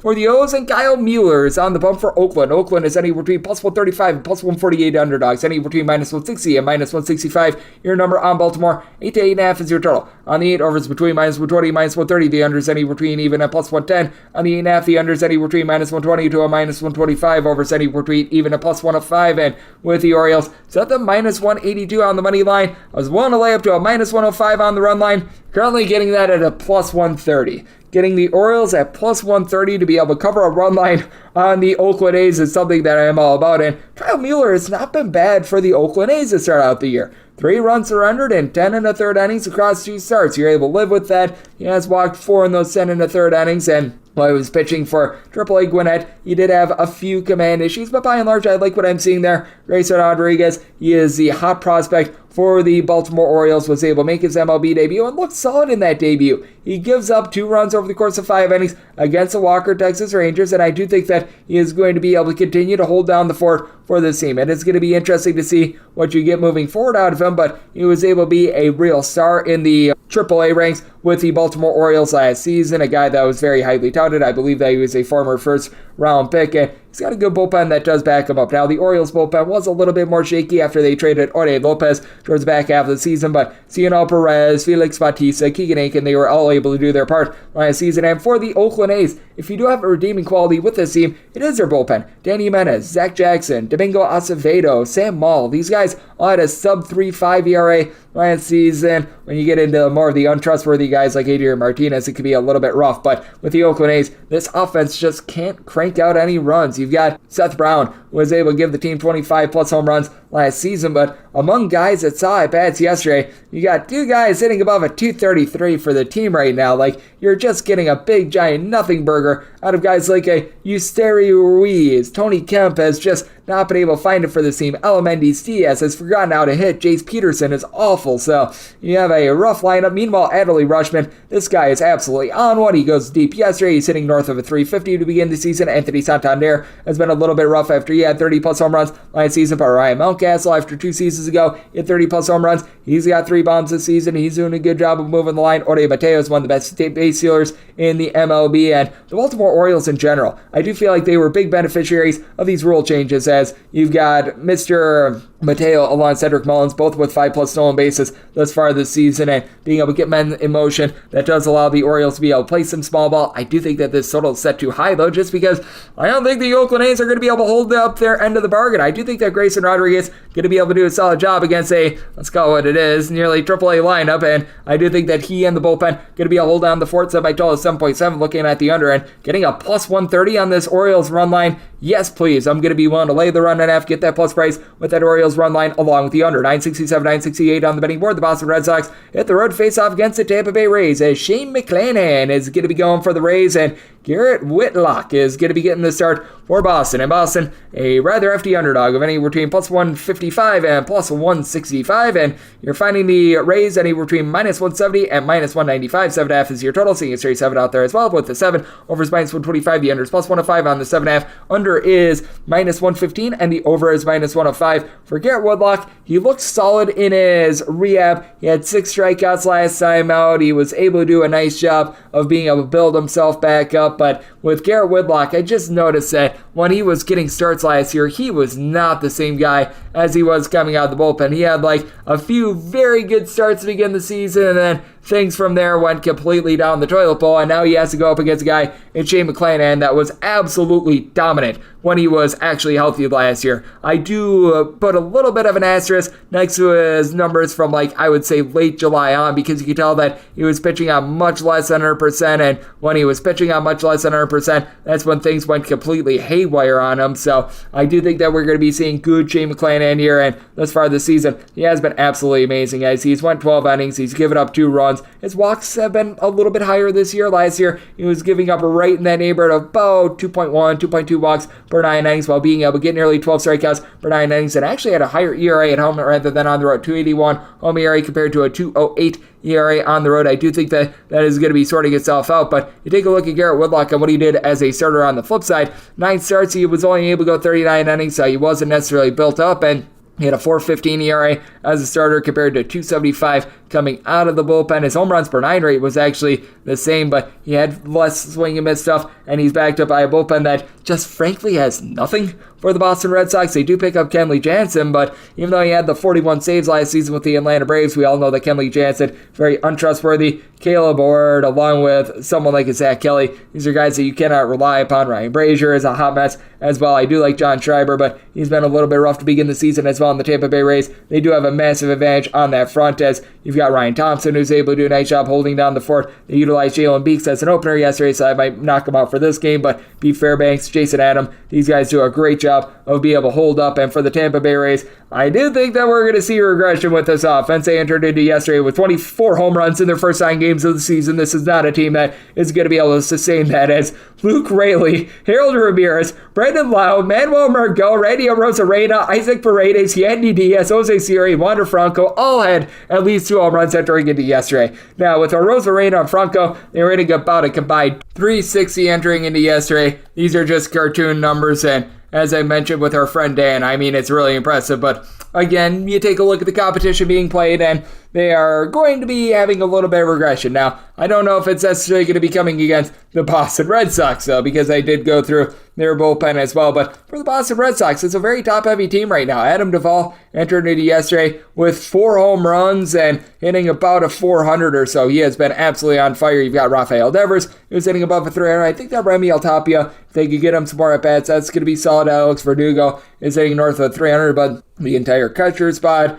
Tristan Casas, Kike Hernandez, these are guys that are currently in a rut. Justin Turner, he has been not necessarily finding it thus far this season. He's hitting below a 200 himself. I think that he's going to be able to do a little bit better moving forward. And you've got Yasutaka Yoshida, who I do like as well, but we did see the Rays get slowed down with their offense a little bit on Monday. I do think that they're going to be able to heat up once again on Tuesday, but semi-total at 7.9, so here at a 7.5, I'm looking at the over. I don't think that it's going to be anything overly demonstrative, but this is just more or less a fate of a guy in Garrett Whitlock that I don't like in the starter spot, and right now, finding anywhere between plus 130 to plus 130 on the Tampa Bay Rays run line. I think the McClanahan going to be able to silence these Red Sox bats. I do think that the Rays are going to be able to get to Whitlock, so I'm going to be willing to take that plus price on the run line. Pretty much just needed anything north of plus 105 to take that Rays run line to go along with the over. 969, 970 on the betting board. The Toronto Blue Jays play host to the Detroit Tigers as Matt Manning is going to be going for the Tigers, and you've got Alek Manoah is going to be on the bump for the Blue Jays. The Blue Jays run line, as we were mentioning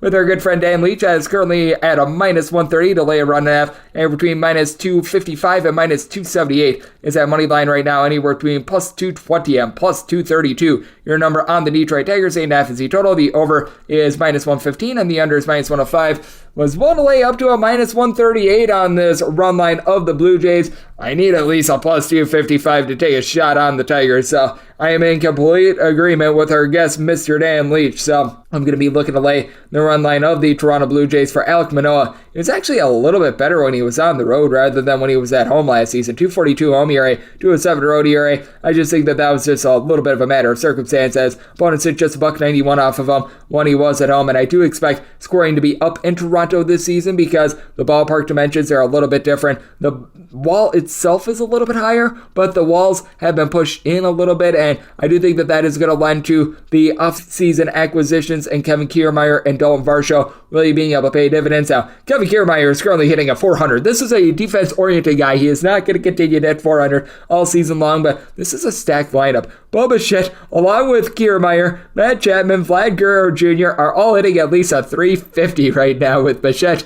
being able to supply 3 home runs. He had a massive series against the LA Angels. I think that he's going to be able to continue that. Alejandro Kirk has been a little bit slow getting out of the box, and Brandon Belt is just one of his first 23. These guys should be able to heat up moving forward. Meanwhile, you've got a Detroit Tigers lineup that this has been one of the most deplorable out there in the big leagues, and I do think that it's going to continue. 27 runs to the first 9 games of the season. I think we can expect a lot of the same. Riley Green is able to get on base. He's been able to give the team about a 345 on base. He's actually been able to do a solid job. Matt Vierling is someone I like. These are really the only 2 guys that see regular at-bats that are hitting above a 240 for this bunch. Gary Carpenter, if they could get him a few more at-bats, I actually like his upside, but you really don't have a lot of home run power on this roster. 5 home runs in 9 games thus far. You've had Jason Rogers go deep twice, but I take a look at this team, and unless if Javi Baez is able to refine that magical form that he had in Chicago, you really don't have a lot of power, as Miguel Cabrera is about 500 years old. And for the Tigers, last year, one of their saving graces was their bullpen. When they had Michael Fulmer, when they had Joey Jimenez, go down the line of relatively solid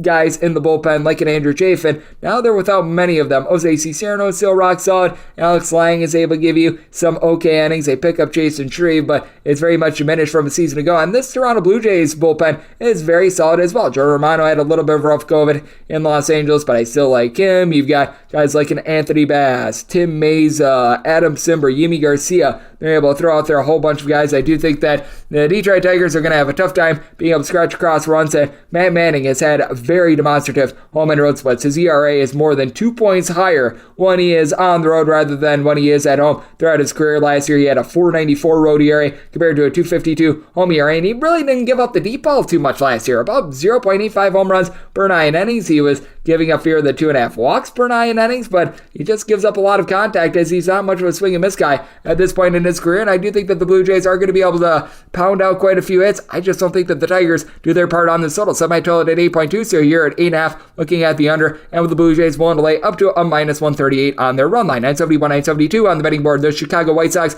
at the red face-off against the Minnesota Twins.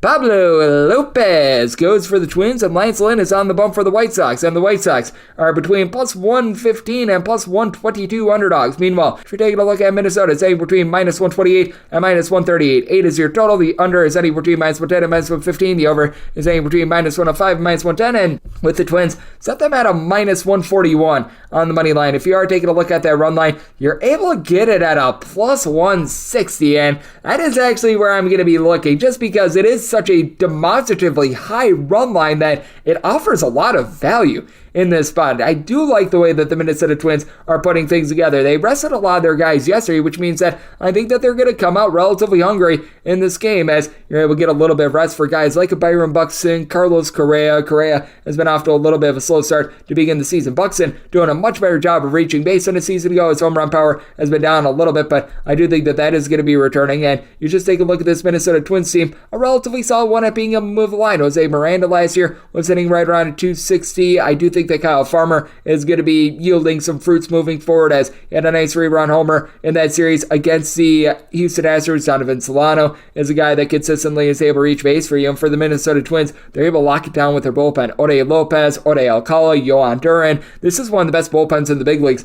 in my opinion, going up against a White Sox team that they did a nice job of stemming the tide with their bullpen yesterday, but they didn't get as much length as they would like out of Dylan Cease because their defense just went completely brain dead with a trio of errors. So that was very hurtful for them because Dylan Cease was dealing, but guys around them were not necessarily being able to help out. So that means that they're going to be a little bit more tired than they anticipated. They're still dealing with Liam Hendricks, dealing with cancer, which you just wish him absolutely nothing but the best, but having to use up Kendall Graveman, Aaron Bummer, Jimmy Lambert, Reynaldo Lopez, arguably your top 4 relievers in this bullpen, all for 15-plus pitches yesterday. That does put you a little bit behind the 8 ball. Now, with the Chicago White Sox, not necessarily a team that has a guy that I think is going to be able to reach 30-plus home runs, even with Luis Robert already at 4 home runs thus far this season, but a lot of guys that they move the line is Andrew Benintendi at north of a 300 last year. Robert is currently hitting well above a 300. Gavin Sheets is hitting at 389, and Jake Berger has been able to do a good job of being a reach base. I do think that they're going to be cooling down a little bit. I like this Oscar Colas kid. He's a 24-year-old that's sitting right around a 300 right now. Tim Anderson, we all know that he's going to be able to move the line as well, but it's going to be a cooler day out there in Minnesota in April, so I do think that that is going to be able to help things out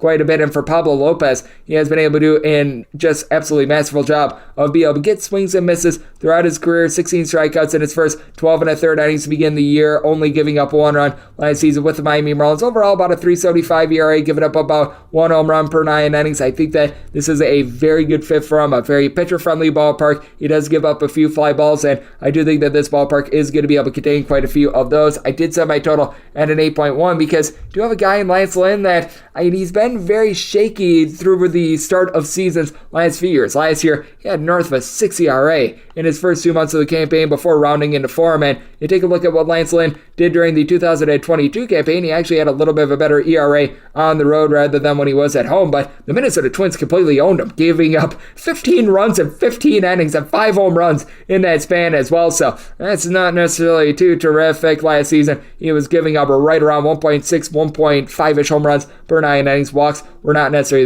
there as well, but with the White Sox, I do think that they are going to be giving up some contact to a relatively rested Minnesota Twins team that did rest quite a few guys yesterday, and I do think that that's going to be the benefit of Minnesota in this spot, being able to get right around a plus 155 to a plus 160 on the run line. I'm going to take that. I don't hate it if you're just looking to lay the money line as well, but I love that plus number. So I told it at 8.1, so here at NA, looking at an over to go along with that run line, 973, 974 on the betting board. The Kansas City Royals sit through it face off against the Walker Texas Rangers, as Jacob deGrom is going to be going for the Rangers, and Jordan Lyles is on the bump for the Royals. 8 is the total, over and under, anywhere between minus 105, minus 115, between minus 255 and minus 270 is your number on Texas, between plus 215 and plus 235. Your price on the Royals, and if you're looking at the Rangers run line, find that at a minus 120, was willing to lay up to a minus 130 on this run line, and I'm going to be digging that. I need at least a plus 250 to take a shot on the Kansas City Royals, as Jordan Lyles just gives up a whole bunch of hard contact. He's very familiar with pitching with Texas because 2 seasons ago, he was pitching with the Walker Texas Rangers, and you take a look back at what he did when he pitched in this ballpark 2 seasons ago. He was giving up right around 1.7 home runs per 9 innings, and you take a look at the innings that he threw away for Baltimore last season, and this guy was just giving up jack after jack, a 5.25 ERA with a home runs per 9 rate of 1.9 when he was away from Baltimore last season. I do think that that is going to be continuing moving forward, and you've got a Kansas City Royals team that they're just not holding up their end of the bargain in terms of their offense. You do have a guy in Salvador Perez who 2 seasons ago had 48 home runs. He was hitting at 275, but he's right now the lone guy that's producing. You got Matt Duffy hitting a 400 right now, but it's at a very, very small sample size. Ed Olivares, Vinny Pasquantino, they've been able to move the line, but Bobby Witt Jr., Nate Eaton, Hunter Dozier, Nicky Lopez, Jackie Bradley Jr., all guys are hitting below a 200 right now, and this is a Royals bullpen that they bring in Aroldis Chapman, but he's a bit long in the tooth. He's not what he used to be. Scott Barlow has been a relatively solid reliever, and Taylor Clark is able to give you some okay innings as well, but it's one of the lesser bullpens out there in the big leagues. Meanwhile, you got a Texas Rangers team that you do have a trio of guys in Jose Leclerc, Brock Burke, Jonathan Hernandez, who all had a sub-3 ERA last season. And for Jacob deGrom, rough first start of the season against the Philadelphia Phillies. He was able to pick things back up in start number 2 of the campaign. And for Jacob deGrom, I do think that he's getting back to that Jacob deGrom form. He had a rough end to the 2022 season, but it's a nice confidence booster going up against the Kansas City Royals. And for the Texas Rangers, it is a lineup that has really been able to create runs. You've got Marcus Semien along with Corey Seager, 2 high-ticket items that they didn't necessarily have the world's most production entering into yesterday, though I will say Seager, a 390 on base going into yesterday, but neither of these guys necessarily pounding the deep ball or anything like that, as Seager, who was able to go deep yesterday, I believe that was his first home run of the campaign that he was able to hit. Adolis Garcia, 25-plus home runs, hit a 250 last season. Nate Lowe is something I do like in this lineup. Jonah Heim is back at the catcher spot. That is big, and don't sleep on a guy in Bubba Thompson, who I do think is going to be able to give this team some good at-bats as well. This is a relatively fearsome Texas Rangers lineup that I do think is going to be able to take it to Jordan Lyles and this bullpen, but I do think that's going to be a low-scoring game. The Royals, they are one of the most anemic offenses in all of baseball right now. You've got a lot of young guys that just aren't coming along. I think that Jacob deGrom shuts them down, and for the Texas Rangers, you just haven't been able to get a ton of home run power right now because this ballpark, it is a little bit more pitcher-friendly as I've been seeing in recent years. So set my total at 7.2, looking at the under, and with the Rangers, want to lay up to a minus 130 on their run line. 975, 976 on the betting board. The Houston Astros hit the road face-off against the Pittsburgh Pirates as Mitch Keller is going to be going for the Buccos, and Christian Javier is on the bump for Houston. Houston, anywhere between a minus 170 to a minus 178 favorite, anywhere between plus 150 and plus 158 is your number. On Pittsburgh, it is the total. The over is minus 110 to minus 115. The under is anywhere between minus 105 and minus 110. And with the Astros, it's at the minus 177 on the money line. The bigger question is the run line, and I'm finding that at a minus 105. I was willing to lay up to a minus 112. So I'm going to be willing to dive in on this Astros run line. Christian Javier has been absolutely masterful being able to get strikeouts since the beginning part of last season. North of 11 punchouts per 9 innings going up against the Pittsburgh Pirates team that is now without Oneil Cruz moving forward. That is going to be hurting their lineup. They had to really burn through their bullpen as they did not get the start that they were desiring yesterday out of Alonso Contreras as he was unable to make it out of the 4th inning. And you take a look at this lineup and you've got a pair of guys in Andrew McCutchen and Brian Reynolds who are really supplying for the team, hitting north of 300. And for Brian Reynolds, 5 home runs this season. And Connor Joe, I fully expect him to get more at-bats. He's not going to continue at a 467, but I liked him with the Colorado Rockies, so that's good. But you got G-Man Choi along with someone like a Cabrian Hayes, Jason DeLay, Mark Mathis. These are guys that I really don't have a lot of faith in other than DeLay. All these guys are in below the middle side of 200. And for the Houston Astros, Alex Bregman off to a nice Alex Bregman cold start, but you've got Jose Abreu who just does nothing but drive in 100-plus runs year in and year out. You're on Alvarez. He's already got a trio of bombs. He's hitting north of 300 right now. He's back to what you expect out of him. Jeremy Pena, it's been a little bit cold out of the box, but Mauricio Dubon, a 3-8 game yesterday. He's hitting well north of a 300 right now. That's big. And for the Houston Astros, I was expecting a little bit of regression with a bullpen that last season led the league in ERA as Rafael Montero, Hector Neris, Brian Abreu, Ryan Stanek, Seth Martinez. You're able to go down the list of guys that is sub 3.3 ERA. I do think that they're going to pick it up a little bit from the slow start that they've had this season, but fully expected that they were going to regress a little bit. Meanwhile, you've got a Pirates bullpen that has J.C. Young, David Benar, who had a sub 3.5 ERA. And I do like the fact that Mitch Keller was able to add a little bit of velocity onto his fastball. I do think that moving forward, he is going to be able to form himself into a relatively nice pitcher. As you take a look at what he was able to do towards the back half of the season last year, and it was pretty solid. In the month of September, he had a .180 ERA across those 5 starts. He gave up just 1 home run in 30 innings across those 5 starts. And for Mitch Keller, he is able to give you a little bit more swing and miss stuff now with that added velocity. Walks are always a factor. He has given up throughout his career a little bit north of 3 walks per 9 innings, but I do think that with Christian Javier, he is going to be able to deliver a relatively masterful performance. He himself does knock himself a little bit out early due to walks, as last year a little bit north of 3 walks per 9 innings, but we did see Christian Javier do a very solid job of being able to pitch on the road last season, a 284 road ERA, giving up less than 0.9 home runs per 9 innings, with opponents hitting just a $186 off of him. So I did set my total at 7.4 here at an 8, looking at the under, as I do think the Keller going to be rock solid, but Javier going to be able to shut down this Pirates lineup, and I'm willing to take a shot on the Astros. Run line 977, 978 on the betting board. The Seattle Mariners at third face off against the Chicago Cubs, as Hayden Wesneski is going to be going for the Cubs, and Chris Flexen is on the bump for Seattle. Currently no numbers up on this game. game in terms of the total, because that is going to be based on the Wrigley Field win. Meanwhile, with the money line, you're finding the Cubs between minus 110 to a minus 120, between even money and plus 105 is your number on the Mariners. Would need at least a plus 118 to be able to dive in on the Mariners, as I did set the Cubs minus 118 on the money line. I'm going to be willing to take them. And for those that are wondering, in terms of my total, I set my total at a 10.1. So a 10 or less, I'm going to be taking a look at the over. 10.5 or higher, I'm going to be taking a look at the under. During the evening hours, it is going to be north of 60 degrees outside, and the wind is blowing out at about 12 to 13 miles per hour. So these are very good hitting conditions for both of these teams. And Chris Flexen, not much of a swing and miss guy. In his time with the Seattle Mariners, he's only been able to get right around 6 strikeouts per 9 innings, and I think that is going to big time nip him in the butt in this spot. Now, for Flexen, he's made 1 start and 1 long relief appearance, and not too bad thus far. He's given up 1 home run, 9 innings, giving up 3 runs, but he's had 5 walks in that time span as well. And when you're not a swing and miss stuff, you can't be missing your target, and that happened to him a little bit last season, as he did have north of 3 walks per 9 innings last season. A big reason why he did have a 3.73 ERA. Actually had a 3.42 ERA on the road, but I do think that is going to be going northward. You take a look at him 2 seasons ago, he did have about 1.3 home runs per 9 innings surrendered on the road, and I could see that being even worse. You do have a Seattle Mariners lineup that has been able to fortify itself, as well as they brought in Teoscar Hernandez in the offseason. Last 2 seasons with the Blue Jays, he was able to combine 279 with 57 home runs. Colton Wong has hit at least a 249 each out of the last 6 seasons as well, and it is a Seattle Mariners team that did a good job of being able to supply the boom last season, but they were 3rd worst in terms of batting average. I do think that's going to be better moving forward, as entering into yesterday, you had Julio Rodriguez, Ty France, and Eugenio Suarez all doing a good job with at least 13 hits apiece. So you do like to see that, though guys like Cal Raleigh and company do need to get on a little bit more consistently. And for the Chicago Cubs, I'm not expecting really anything out of Cody Bellinger at this point, but they pick up Dansby Swanson in the offseason, entering into yesterday a 459 on base. You haven't necessarily been able to get a lot of power out of this lineup, as they had a combined 7 home runs entering into yesterday, with 3 of them coming off the bat of Patrick Wisdom. Wisdom is good for at least 180 strikeouts this year, but he should be able to give you a little bit of the deep ball. He does a good job of being able to connect. Ian Happ entered into yesterday with north of 500 on base, and I like him. He's able to give you some power. He's able to get on base. Guys like Nick Madrigal, Nico Horner, Trey Boo Boo Mancini, they do a solid job of being able to move the lineup for the Chicago Cubs.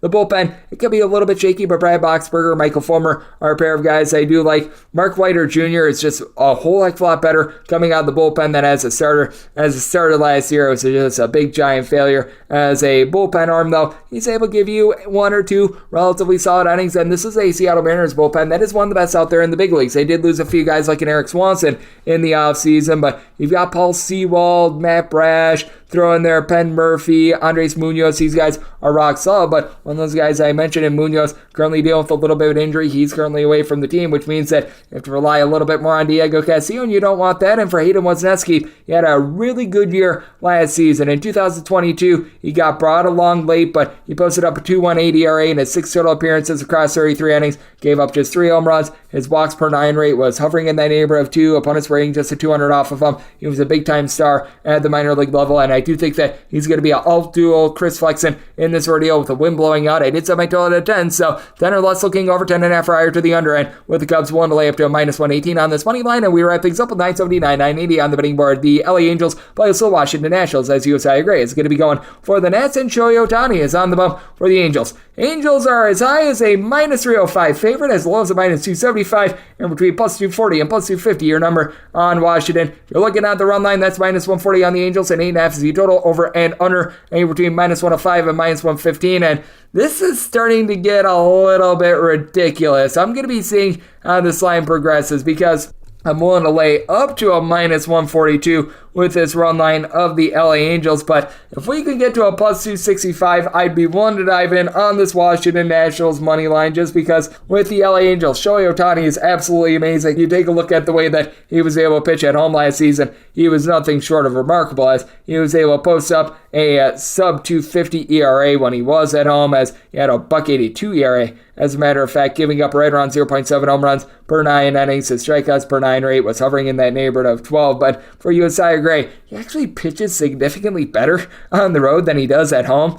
He had a 4.11 road ERA, which I recognize isn't great, but much better than a 6.12 home ERA, as he did also give up right around 2 home runs per 9 innings when he was on the road last season. But he's actually got some relatively good swing and miss stuff, a little bit north of 9 punch-outs per 9 innings. And the Nationals bullpen is actually a little bit better than that of the LA Angels. For this LA Angels unit, you do have a guy in Ryan Tepera. He's able to give you a few okay innings, but he's a little bit long in the tooth as well. You just have not been able to get a lot out of someone like a Carlos Estevez. We saw in that series against the Toronto Blue Jays, Jimmy Harrigan, up a 3-run lead. Jose Quiada, not someone that's necessarily too trustworthy. Matt Moore had a sub-2 ERA last season, but throughout his MLB career has always had his struggles. Meanwhile, for the Washington Nationals, you've got guys like a Carl Edwards Jr., Mason Thompson, Erasmo Ramirez, Hunter Harvey, that all had a sub-3.5 ERA last season. I recognize it's not the world's greatest bullpen, but it's something. And for the Washington Nationals, you do have guys that are able to get on base. Victor Robles, along with Lane Thomas, entered into yesterday, hitting north of 275, along with Dominic Smith. Keibert Ruiz is a relatively highly touted prospect that I think could really develop towards the back half of the season. They're kicking the tires on Michael Chavis. He has a few nice seasons with the Boston Red Sox, so we shall see what happens there. Got Shohei Ohtani, Mike Trout, both entered into yesterday, hitting above a 330. Both of these guys, a trio of home runs already to begin the season. They're amazing. Hunter Renfroe, he hit a 250 with 20-plus home runs last season with the Brewers. He's well on pace for that as well. And then you take a look at the young catcher for this team, Logan O'Hoppe. He was a part of that Noah Thor Syndergaard deal. Already a trio of home runs for him. I like him. Taylor Ward, last season at north of 270. He should be able to give this team 20-plus home runs as well. But I do think that the Washington Nationals are starting to get just a little bit overly disrespected. If we can get north of a plus 255, I'm going to be willing to dive in on the Washington Nationals. As of right now, I'd be willing to lay that minus 140 and really nothing else other than that on the Angels. But I'm going to wait and see, because I do think that we could get one of those like big plus 260, plus 270s on the Nationals, and I'd be willing to dive in there. And I did set my total at an 8.2. I do think that this Nationals bullpen is going to be able to do an okay job. It's a little bit hard to be able to drive the ball out in Los Angeles during the nighttime. I was